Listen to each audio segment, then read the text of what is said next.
En France, la reconnaissance des troubles psychiques liés au travail se fait principalement au titre des accidents du travail.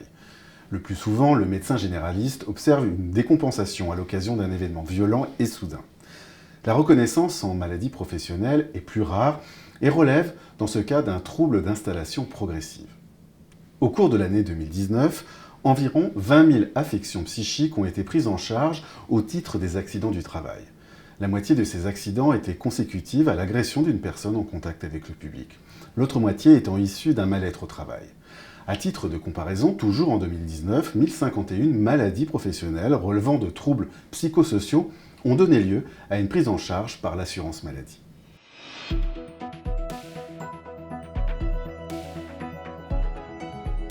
La durée moyenne des arrêts de travail liés à des affections psychiques reconnues en accident du travail est de 112 jours contre 65 jours pour tous les accidents du travail confondus.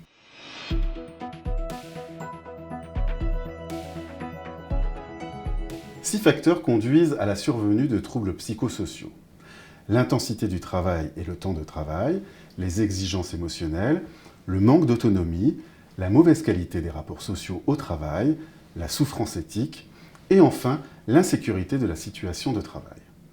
Certains secteurs d'activité sont particulièrement touchés. Le secteur médico-social, le transport de personnes et le commerce de détail.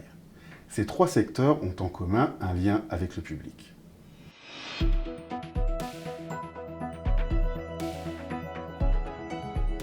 Comment prendre en charge un patient avec des troubles psychiques?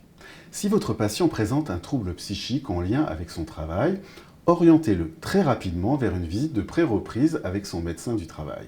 C'est lui qui est le plus habilité pour évaluer la situation et rechercher des solutions avec son employeur.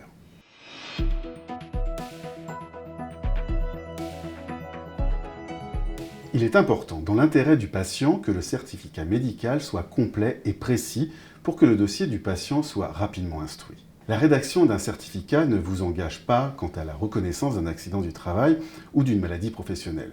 La décision sera prise par la CPAM après une instruction contradictoire auprès de votre patient et de son employeur. Votre rôle est de certifier par le CMI l'existence de la pathologie et son caractère professionnel potentiel.